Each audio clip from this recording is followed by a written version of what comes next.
Grand Finals. They have a best of 5, more runway, and a couple more games practice under their belt. I'll pose the question as we're heading towards Champions Select. Do you think they can do it today? I think they can. As it currently stands, I feel like Tribe needs to mess up a few times to really allow for an opportunity. But I do think that Goons are going to take a game, maybe two. I'm actually going to predict that it's going to be 3-2 in favor of Tribe. I think that Goons put up a real fight here. Okay, well, let's head towards that Champion Select I promised. We have started the pick ban. Right now, the bans are Fiora, Gragas, and Vi by Tribe. Goons get rid of Darius Corki, and we're waiting on the third. Yeah, it seems like a steady rotation of these types of champions. It's like these 6, as well as like maybe 6 to 10 more that are consistently in that ban pool. We could see a Katarina ban just to make sure that shenanigans happen. Katarina is like one of those bans where you're just being safe, right? It's like we don't want to be completely owned by imposing Katarina, but obviously getting rid of Corki. Corki, it's so weird because I feel like he's so underrated by like the vast majority of people, especially like people probably in chat right now, like why Corki? But time and time again, he's consistently been one of the best champions and been able to carry a lot of these fights. Really highlighted by Hoon yesterday. Okay, I'll give you the edge that Corki has consistently been at the top of the pool here, but I have to say, I still think you could beat him with a good assassin mid laner with a lot of dive. Happens though that that's what's going to get banned out in the third ban here by Team Goons. They get rid of the Akali. Yeah, the thing I have to say about that is could is different from would, right? Especially when you're playing and someone who's extremely experienced with a poke type champion like that. The thing that makes him so strong is that he can just he has both the poke and the consistent damage at the short range as well, right? So you're kind of whenever you dive on him, he's just gonna throw out his third ability, which is like a consistent flow of damage, while he's kiting back and using other abilities. And it's very difficult to deal with. But we're on the mid laner streak here. And it looks like Tribe are saying, you know what? Ziggs is an annoying boy. He was let through the ban stage. Not always let through the ban stage. We're going with him first. Yeah, instantly grab themselves a Ziggs. Lee Sin in answer. I do want to flag something before we go too far forward here. And that is that we do have MTS in the lobby today playing for Goons. And I don't know whether or not that is Lemon, but my theory is that this is a swap-up of players. I think I saw MTS play in a different tournament prior to this one, and I think MTS has been consistently playing in tournaments on this account. So I think this is a player swap. And I'm very excited to get to see that particular Arena of Valor veteran take to the stage again. MTS was the only Western player to get drafted to play Honor of Kings, the Chinese edition of Arena of Valor. He played for WR Gaming in the Korean Pro League for Honor of Kings. So an incredible top laner, one of the best mobile MOBA talents here in North America. And he's going to be playing today in the top lane for Team Goons. I gotta say, if it really was a swap here and Lemont is a different player, then Lemont really held it down for them yesterday. He was playing really very skilled for them. Yeah, so I'm not gonna. No offense to MTS, but I'm not expecting a huge jump in level there. It's not like, oh my god, now the Goons have MTS. It's like, yeah, to a certain extent, but we are. I'm an MTS fanboy all the way. He will have a tough lane matchup though. That is, I believe, 80's hero up in the top side, which is probably why the Goons have banned away both of those top lane characters that he does like. You got rid of the Darius, got rid of the Akali. On the opposite side, it was a Fiora ban, indicating there's some nervousness about that top lane as well. Here is a lock-in that could go to top. The Ziggs Malphite combo is a pretty scary one for Team Tribe, because they're going to be able to follow up with incredible CC, with the Mega Inferno Bomb, with Ziggs normal AoE. There's a ton of damage that can be poured in behind Malphite's entry. Yeah, and that's exactly where Ziggs thrives, when everyone's combined together into a small area, knocked up into the air. He's like, have my bombs, everyone. And then I like that. Everyone says like, yeah, and then everyone's like, Ziggs, you're a creep, go away. And he's like, no, not until you're all dead. And then they're like, Ziggs, I hate you. I do kind That's kind of of bounce depending on what art. Like this Ziggs art is quite creepy, but there's some Ziggs art where you just kind of want to pet him on the head a little bit. You know, he looks fuzzy and cute. So I don't know. Well, yeah, I mean, there could be a combination of both, right? He's a little creepy smile, but at the same time, he is kind of fuzzy and cute. It's like, yeah, Yeah. the duality of Ziggs there. All right. Wouldn't invite him in my home. That's all I'm saying. Lee Sin Alistair is a lot of fun because the Lee Sin wants to start fights with a really aggressive deep dive, isolating key picks. And if the Lee Sin goes in and knocks, say, the Ziggs out of the back line of the fight, kicks him towards the rest of the team, what you need is instant CC to layer on top of that to guarantee you get that kill. Alistair, great choice for that. Can either CC the entire team with Pulverize, the entire team that wasn't kicked in by the Lee Sin, or is very good at making sure you have enough lockdown to isolate those single targets you remove from the rest of the team. So, a really good combo there. You can expect a decent amount of roaming during the early game, and come the late game when Lee Sin's a little bit less effective, you now have this Kai'Sa to play kind of backup down there in the bot lane as your late game carry, alongside that Alistair in a really strong duo lane. And we get our MTS pick. This is going to be a Camille. Yeah, I want to reiterate what you're saying there, because a lot of times, you know, when you're playing in your normal ladder games, like one source of CC is sometimes enough in order to lock someone down. But in these sorts of games, you know, if you're playing a hero that you want that is worthy of being scooped up, right? They're usually going to be playing safe in the first place. So if they're playing safe, you lease in, you knock him out. He's probably going to flash his safety there. So you want that extra little CC. And what's it called? Is it called headbutt when you knock him? Yeah, headbutt with Pulverize. Right. So the Lee Sin, you kick him back, and then you headbutt from the Alistair, and that's a mega scoop, TJ. That you're scooped him all the way into your back line, and he's completely dead. So you want to kill him dead, TJ. You don't want to give him any chances to flash away in that situation. And there's a lot of isolation target picking between that Camille and Lee Sin, as you were saying, right? There's a lot of really good single target focus. You also have really good mobility on the Kai'Sa here. So I'm looking towards the mid lane for Team Goons, and you could put an Orianna into this team comp very successfully. You could put a Galio into this team comp very successfully. That's kind of the 1-2 I'd be looking for in Goons' mid lane for Hoon. We do have on the opposite side the Braum Ezreal bottom lane with a Wukong to close things out in the jungle. That confirms that Malphite will be headed towards the top side to 1v1 Camille. Yeah, so pretty hefty front line here for the side of Tribe with, Israel and Ziggs doing the damage from the back there. I mean, I really...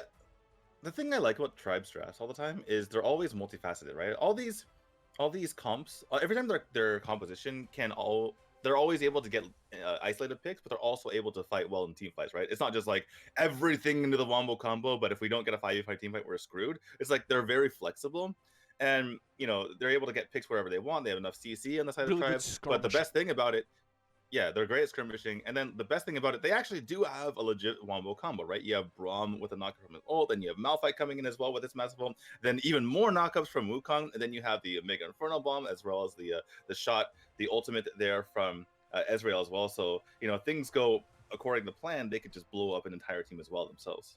So I was going to flag this as maybe not being so the reason I said Galio Orianna is because they both have built-in synergies with the rest of this team comp. Orianna has a lot of ball carriers to activate the shockwave. Galio has a lot of people to follow up on as they die, kind of the same synergy there. Diana doesn't provide any of that built-in synergy, but she does have what I'd call implied synergy, in that Diana sets up very well for everything else in this kit. They have a lot of overlapping stuns that will work very well together for Goons, and this gives them exactly what they were kind of missing as we were talking over the rest of the draft. Team Goons, with the addition of a Diana, now have a little bit more skirmishing potential. Yeah, I think they needed to go for some sort of assassin here, because otherwise it's going to get very difficult to get any damage onto the Ziggs and the Ezreal, nevertheless finish him off, right? Theoretically, like if you go for an Orianna, Goons have 3 very snowbally assassins, right?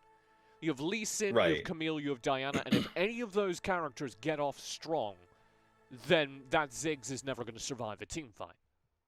Right, but I think they needed the Diana turner to tilt that in their favor and make sure that they're able to get on the back line. Otherwise, you're just kind of poking at the front line, and it's basically you're throwing your abilities against the wall. It's going to feel like a lot of the time. So I do like the Diana pick here. That said, I think I like Tribe's draft overall a little bit better. The one caveat to all of this, TJ, is that there's a Lee Sin in the game. If there's early picks, it could snowball completely in one favor, on one side or the other. So it's just like, are there going to be early picks? If not, then Team Tribe win, is my theory here. Okay, well, I think that's as fair a theory as we're going to get. I don't know if I'm all in. Lee Sin bounces that way, but if we're talking late game scaling, you have Diana, you have Kai'Sa. Surely that matches as Ziggs Ezreal. Yeah, that's the thing. It's like, okay, the very, very early game is in favor of Goons, just because they have the Lee Sin, right? But then if you get like the kind of the early mid game and then the mid game, I think it swings way over to Team Tribe because they have a lot more damage there. Kai'Sa tends to take a while to get going, and so if we go like super late, then Kai'Sa could definitely pop off there as well. The Diana starts to get weirdly unkillable because she has all this health from Rod of Ages, things like that. So she's like does a ton of damage and it's very hard to kill. And then Camille's doing her split push thing. It can be very hard to deal with for a Goon. So I would say like super like the first like minute or two of the game, it's like in Goons' favor, and then for the next like 10 to 12 minutes, it's in favor of Tribe, and then it maybe flips that back over to Goons. So the problem is that 10 to 12 minutes is when games are won, which is my issue, which is why I kind of like Tribe here. All right, well, I guess we'll find out. The first 10 minutes and everything that might follow are on your screens right now as we head into game number 1 of our best of 5 grand finals here for the North America Open.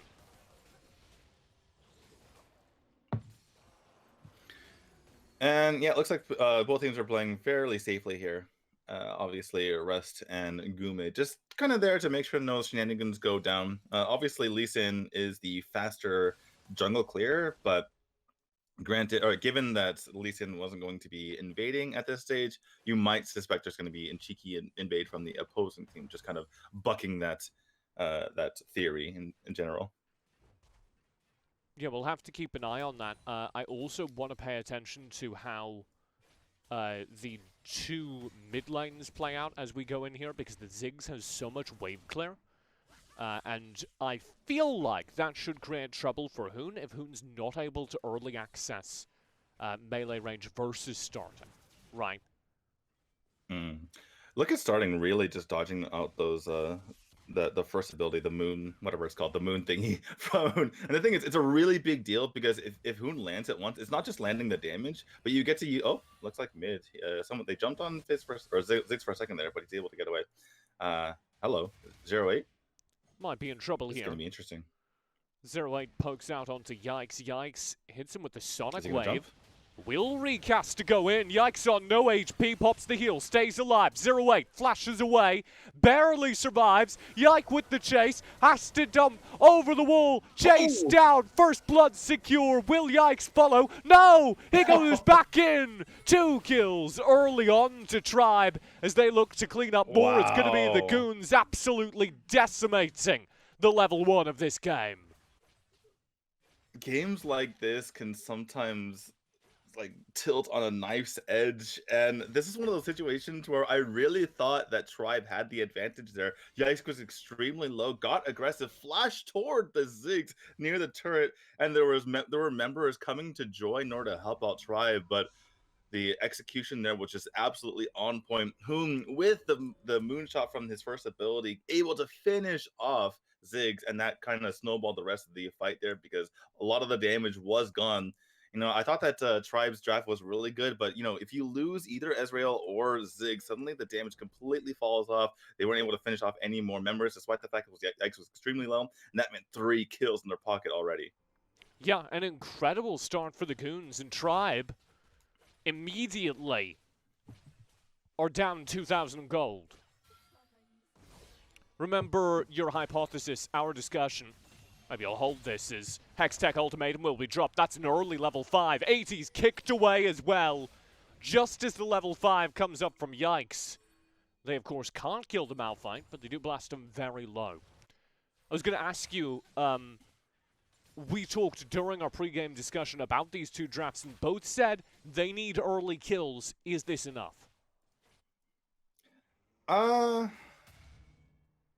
Okay, is it enough to like give him a solid lead and kind of tilt the balance in favor of Goons? I would say yes. It's not enough to win the game for sure, because there's a lot of work to be done to finish off Tribe here. They are as resilient as any team, obviously. So yeah, I do like to. I think here in the yeah, next. I think it is favoring Goons right now, which is about as much as you can ask for against Tribe. And I'm weighing in the fact that Tribe is amazing. By the way, it's like if Tribe was down 2K gold against any other team, I'd be like, Tribe's still gonna win this no matter what. It's like this lead does not matter. But the fact that Goons is a very solid team, combined with the fact they have a 2K gold lead and like a reasonable comp behind them, I think that Goons is favored to win the game despite how good Tribe is.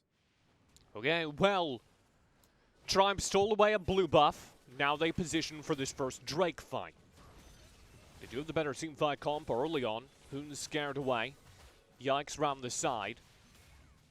No HP left on this dragon. In for the steal. Yikes flashes forward. Can't find it. Hoon finds a big moonfall, but won't be able to connect with anything else. And that gold lead ought to have just evaporated. It has grown in the meantime, though, because of this split lane from MTS. Goons lose 2 players around the Drake fight and the dragon, but gain an extra 1,000 to their gold lead. Yeah, I mean, on the one hand, they do get that turret, but on the other hand, I'm not really sure why they even tried to engage. I can understand the jump in from Yikes to try to steal the Drake, but then Hoon coming in afterward, it seems like a little bit of a miscommunication there, right? Like, if you're going to steal, just throw one person in there to try to get the miracle steal. I don't really understand why you have to commit more members to the cause. So, extra kill going the way of Tribe, perhaps needlessly, at least in my opinion. One thing I do want to mention, though, is Tribe were just geniuses there as far as their timing, because there's a clock, there's an internal clock in Yikes' head, and it's like, okay, 3, 2, 1, I'm gonna go in right now. It should be pretty low for me to potentially get the smite.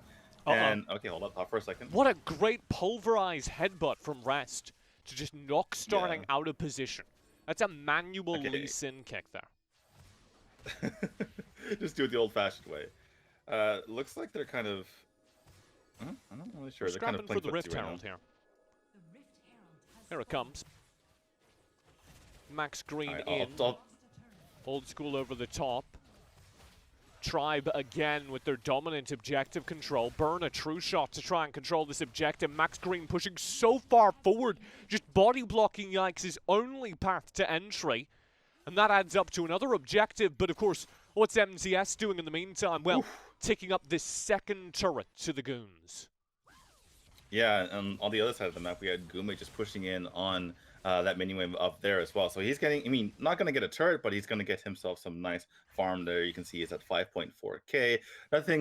Nothing close to the 6.7k here for MTS, but they're getting, pretty good farm here. And you're seeing that they're actually continuing to gather their lead in gold, right? It's 4k, despite the fact that they lost 2 kills and the Drake earlier on. So kind of a difference in playstyle here. I think I like this a lot from the strategy a lot from Goons, because they can't really take a team fight the way that Tribe are doing an amazing job zoning out their big beefy front line. So instead, Goons are playing the split lane, and this is pure allegiance, Inject this right into my veins. The Valor Series Season 2 allegiance would always do this, where they would seemingly lose the entire map, but guess what MTS is up to? Oh, he's split pushing the whole time, farming up gold. And yeah, that may be a difference. Yeah, in a Wild Rift, definitely getting kills is much more important in Wild Rift than other mobile MOBAs, including AoV, because you just get so much gold out of getting kills, and there's really no real drop-off, even if you kill the same person over and over again. And so, despite them putting a premium on that, it's still worth it if you, have a dedicated cause to split pushing. You can still gain an advantage like this, as can be seen in this game, where the gold lead is holding strong, despite the fact that they're losing, objectives and kills here and there. Yeah, MTS has 7,000 gold in his backpack. The most in the game by a pretty wide margin. It's actually over 7,500 since I last checked. And the only person who's even close. Oh, hello. They're like, no, please go away. The only person who's even close is Ezreal, right? And you don't want to be throwing Ezreal into that lane to match him. That's not going to be a good time for him. Yep, so second item complete. That's the Trap Claw behind Trinity Force. All ready for MTS. And they'd like to leverage that. The Goons say, okay, it's time for us to win an objective. Hoon starts the fight off real deep in. Already forced to back away. Meantime, Rest comes around the side, eats a lot of damage. Unstoppable Force, deep engage. Hoon, though, splits the fight. Gume, Killer Instinct into the backlines, will go down. 0-8's already fallen. A deep dive from MTS is answered by 4 players. And Hoon with a dive to try and finish these kills. Can't complete anything. Old School holds strong. The backline for Tribe survives. And the Goons get nothing out of their second Drake fight. This is exactly why I thought they needed 3 assassins. Unfortunately, Yikes wasn't in the backline along with MTS and Hoon to contest those backliners. So it's basically, you know, it was 2v3 in the backlines, and they couldn't get the kills. I'm talking about Goons here. The Goons couldn't get the kills onto Tribe's backline because it was 2v3. And on the front lines, Tribe was just so beefy that during that entire time they didn't lose anyone. So you have 2 big beefy guys in the front, not losing their lives, just being annoying and being up in that front line, kind of distracting the likes of Yikes and Gume and Rest there. And meanwhile, Hoon and MTS were doing their best to try to get the picks on the back line, but again, it was 2v3 and they just couldn't finish them off. We are going to get another fight very shortly, I suspect, as the Baron has come up, and a full reset in answer from the Goons. This will lose them a mid-turret. Ziggs is kind of ramping up now, but they are prepared to fight as a result of that reset. Yeah, I can understand why why Goons wanted to take that fight, because you can't just be losing Drakes for forever, especially that being the Infernal. And so especially, oh yeah, okay. Look at this fight. So there's basically 2. You see, Hoon and MTS try to go to the backline. MTS not quite in the backline yet, but oh my god, big true shot there from the Ezreal. Just so much damage coming out, and yet the front line doesn't die, and the back line didn't die either. Just kind of the support and the 2 damage dealers dealing with the 2 assassins trying to get back and kill them, and they just didn't fall. Hoon and MTS couldn't get it done in the backline there. Yeah, really, really impressive stuff in that team fight from Tribe. Like the way they organized themselves around Old School to keep them up was just really sick. That's very good team play. Yeah, and it was weird because you saw multiple things we talked about during the draft. It happened at the same time, right? You had the true shot coming out from Old School on a big knock up from 80s, as you know, 80s and 0-8 on the front line there, and then after you saw the fact that their big BD front line was getting in the way of a Goon there. So 2 separate main focuses and strategies there playing on the same team fight at once. There's been a bit of a warding skirmish around this Baron. But Tribe don't force it, which is a sign of respect. They would force this Baron against any other team. We've seen it. Starting maybe in trouble, has to burn the flash, but they've got yet more dive. Rest will follow through. Moonfall underneath the turret. Starting drops into stasis. Oh dear! That has backfired quite badly. 0-8's ready for Yikes out of the GA, and the jungler is gone for the Goons. Tribe able to survive the dive. Now they turn towards the Baron. Goon's eyes got way too wide there. They jumped so hard, and then they realized, like, oh no, he's in stasis. We cannot kill him. And then they just kind of sat there with their hands down. TP as well. Gume around the side. Rest with a good pulverize. Max screen to half HP. Will drop the Glacial Fissure. Gume hiding in the bush. Throws out the damage. Killer Instinct did, but they can't close these kills. Everybody on the Goons is falling, and they have not done enough damage to knock out any of the Tribe players. And that means it's a very clean team fight onto the Baron as Tribe look to close out game number 1. Oh boy, you don't usually talk about a team closing out the other one when it's basically even gold in the situation, but they have 2 Drakes, they have the Baron, and you can just kind of see the pendulum swinging their way in this game. Once they start getting these Baron minions rolling, it's just going to be free gold in their pockets, TJ. Every plate is another coin in their pocket, and we're going to see some rich boys here over on Tribe. I don't know how I feel about the phrase rich boys. But you're right. What? They're very wealthy. I don't know.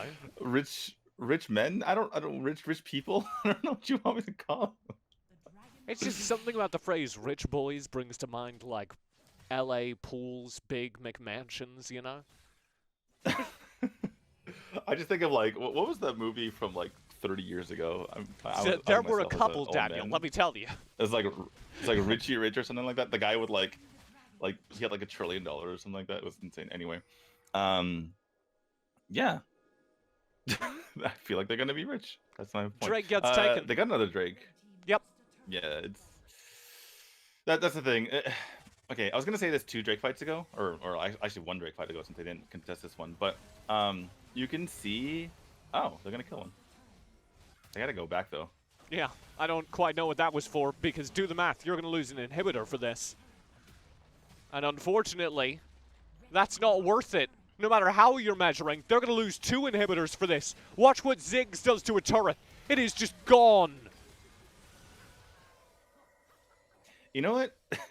I'm not a big fan of the indicator that Ziggs can kill the turret. It's like, yeah, we get it. He can kill turrets with his second ability. They're like, hint, hint, hint, hint.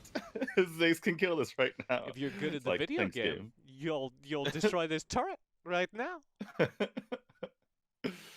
It's like, okay, I see. I think they show it actually. Even if do they show it in game if you're non-Ziggs? And they'll obviously show it for the observers. I don't know. I don't pay too much but... attention to what Ziggs players do because I have a disgust of them that runs very deep. In any case, I think this game came down to a little bit of a lack of discipline here for Goons. And like I was about to say, I understand why they're like, okay, we can't just let them get every single Drake. Even if we have like a 3K gold, it's not going to hold up when they have every single Drake. But they took these team fights and it just didn't work out for them. The 5v5 just goes in favor of Tribe here. And yeah, you see that playing out. They just lost every single team fight that they tried to take. And the split push ceased to happen after that. So here we go. Turrets under threat. And a lot to answer for as 2 super minion waves shoved through the mid and bottom lanes. And Tribe Gaming would like to knock up a game 1 over Goons. There's an Elder coming up as well as the Baron. I don't think Tribe are going to try to end here. We've seen that backfire. We've seen that backfire specifically against Goons, I believe. Or was that Team Gut Corki? Never mind. I think that was Team Gut Corki. When K&D did. Yeah. So anyway, we've seen that in the past. So I don't think that Tribe's going to be pushing in here. It doesn't make a whole lot of sense. I mean, just finish the game like 2 minutes from now. It's not that long of a wait. They'll just get the Baron or get the Elder Dragon, kind of choose your own adventure here. And once they do that, it should be over. The constant super minions pushing in on both the mid and the bottom lanes should be enough for them to kind of seize an opportunity at some point here. MTS does have TP, so they can bring MTS into this fight whilst he's still on the bottom side, pushing out the split lane. Here we go. We're going to have to see miraculous steal here from Yikes. Threat over the wall, Yikes in, TP to follow, Glacial Fissure slows things down, Max Green isolates Yikes, he's already into GA, he can't steal the Baron, it's picked up by Tribe, and they'll clean up the team fight immediately afterwards. 0-8's knocked into GA by Gume, but that is a slight and minor victory. Gume does kill 80s, now has to kite, Honey Fruit to reset, can't close the kill, but will survive. No, it's over. A minor accolade for Gume, as the Nexus falls. Tribe Gaming close out game number 1. Tribe to the end, just providing that chaos. They're like, you know what? We're not even going to put it in your hands to time out this smite here. We're going to jump right on you. And the chaos they did provide as things were all over the place. Hoon tried to go in with the ultimate, did not work out. And then they all fell one by one. Game 1 over the Tribe. Here is Ren.